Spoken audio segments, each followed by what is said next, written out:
What's up, YouTube? Another day, another reaction video. Let's have some fun with Captain Christian in his video, Calvin and Hobbes, Art Before Commerce. Go show him some love. Go support him. Go follow his channel and all that good stuff. And go ahead and give my video a like and subscribe if you like that. Today we're gonna go into some think pieces, some little, we gotta put on our big boy thinking hats. Anyway, I'll see you in the video. Again, just go support the original stuff. Don't just use me as your one stop. I'll say it again. Okay, let's get this show on the road.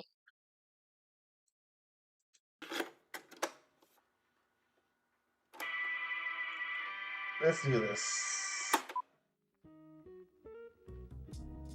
The most meaningful art is able to be enjoyed and understood at every stage in life.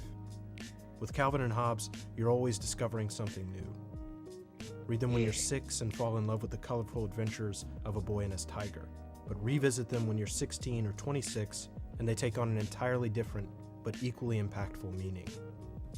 Calvin and Hobbes launched November 1985, written, drawn, colored, and lettered by this man, Bill Watterson.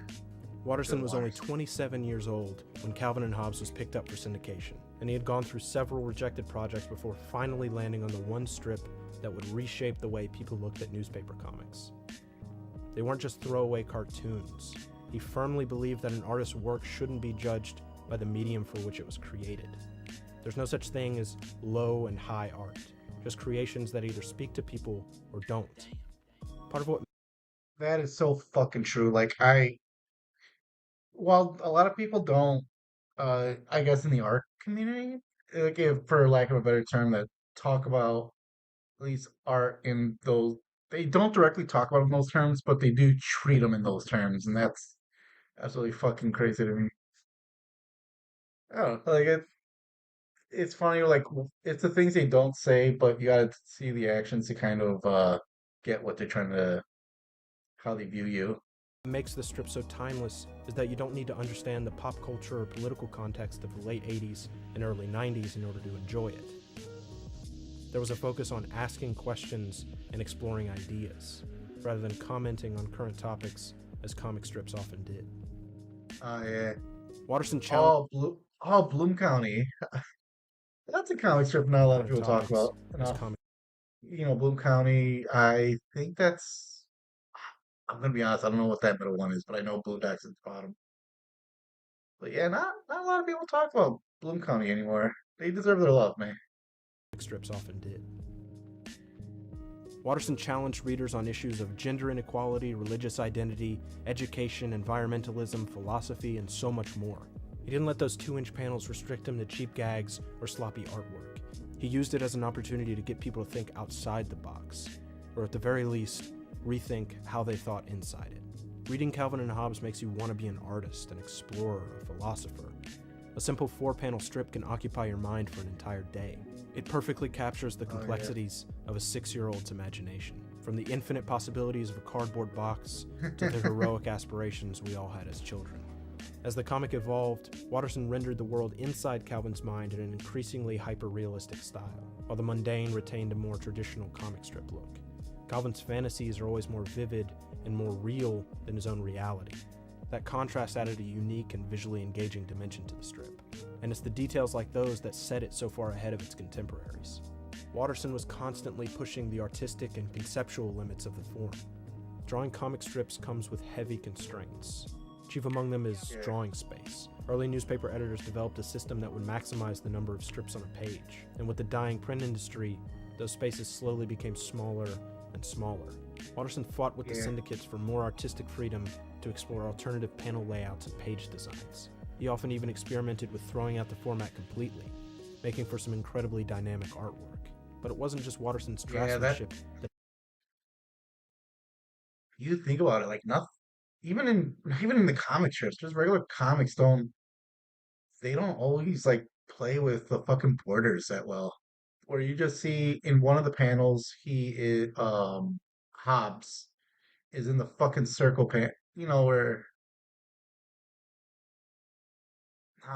no, this just good to look at. And the fact that my eyes can follow what what I'm seeing, it's just a marvel.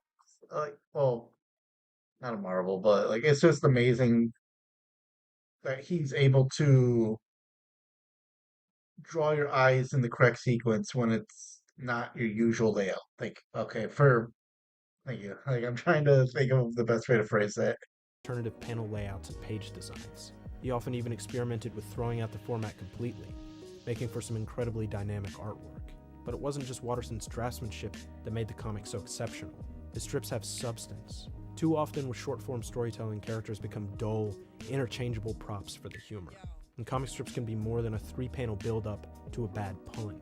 Calvin and Hobbes Yeah. both have genuine personalities, and it makes them incredibly elastic in terms of story possibilities. They share a broad imagination, an appreciation for art, and a disdain for authority, not unlike the two 16th and 17th century philosophers for which they were named, Thomas Hobbes and John Calvin.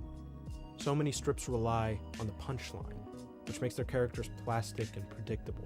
Garfield's a lazy cat who loves eating and being an asshole, and that's every Garfield strip. It's lazy writing in the most literal sense. And Garfield's lack of quality comes from Jim Davis barely being involved in the creative process, with ghostwriters and assistant artists penciling and coloring nearly every strip since the mid-90s. Garfield has become a hollow brand for merchandise. There's no passion in that work. Calvin and Hobbes' massive cultural footprint derives solely through great artwork and storytelling, not a flood of merchandise and constant film and television adaptations. Watterson felt that turning his characters into merchandise. That's true. I wouldn't compare Garfield to fucking the Peanuts, so just I mean, yes, the Peanuts has been merchandised a lot. Like, I'm not gonna deny that. But they're also just so fucking how do I put it? Litigious about how their their characters and their art is presented, especially by anyone if anyone's making it that isn't them. It's like where I remember my father kind of worked on something to do with, the Peanuts characters. And they wanted like let's say Snoopy facing the different direction than what the direction that Snoopy is used to facing, like facing left instead of right. They denied that request. They wouldn't let them show Snoopy facing left because it didn't conform to any of the panels that they had submitted. Even though, yes, it's that same panel, but they're just gonna like, mirror flip it. No, that's too much of a change. And it has to go through their okay. And they're that fucking anal about it. It's it's one of those things where just like I had to go to bed for Peanuts a little bit there. I'm sorry if it's a little much, but Would violate the spirit of the strip and contradict his message. He's protective of the form. Newspaper comics are a dying medium, so it's understandable that he'd want to preserve what he believed made his work unique. There's always a risk of bastardization, having something yeah. special turned into mass-produced, Oh, uncharacteristic yeah. garbage like this. Everyone's first exposure to Calvin and Hobbes will always be these strips. If you want Calvin and Hobbes, you have to seek it out. It's not going to be shoved down your throat. And that makes the experience more intimate. It becomes personal. It becomes valuable. Art before commerce. That's how it should be. And that simply cannot exist in an industry built on spending millions of dollars. But when it's just one man, one voice, with a pencil and a sheet of paper, a Okay. truly unique perspective can be expressed. One of the best things to come out of Watterson's refusal to license his characters is the rise in artists creating their own tributes to Calvin and Hobbes. That's cute. He's That's forced very people to cute. embrace their creativity and make their own art from these characters. Knitted plushies, fan animations, short films. The best thing a creator can do for his fans is inspire them to create themselves. There won't ever be any more Calvin and Hobbes. I'm curious. Dear editor, I will be stopping Calvin and Hobbes at the end of the year.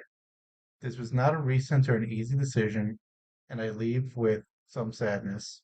My interests have shifted, however, and I believe I've done what I can within the constraints of daily deadlines and small panels. I am eager to work at a more thoughtful pace with fewer artistic compromises. I have not yet decided on future projects, but my relationship with Universal Press Syndicate will continue.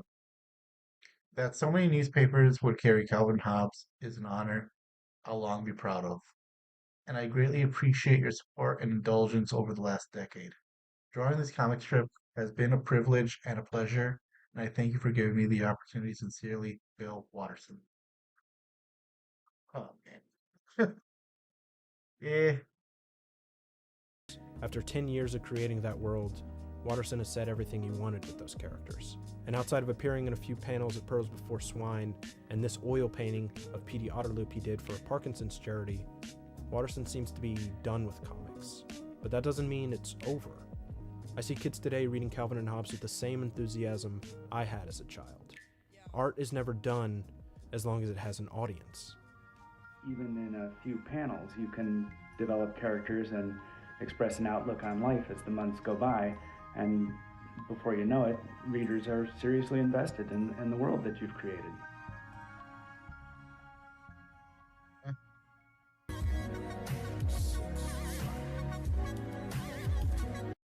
Yeah, sometimes it's just you don't have the loftiest expectations and it's just bigger than yourself.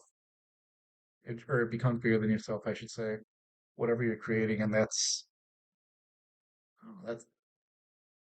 I can't imagine that. Like that's just especially in today's how should I put it? The today's landscape where a lot of creators and content creators, I should say, want to be big, want to be like everyone wants to be stars, everyone wants to be superstars, but where it's so personality driven of the creator that is just that what they're creating almost takes a backseat to themselves, and it's so odd. It's such an odd thing. Like, and I say this as a streamer, as a person that's like on here telling you know sharing my opinions, my little clips, and all that bullshit. But it's just it's on my mind, I guess.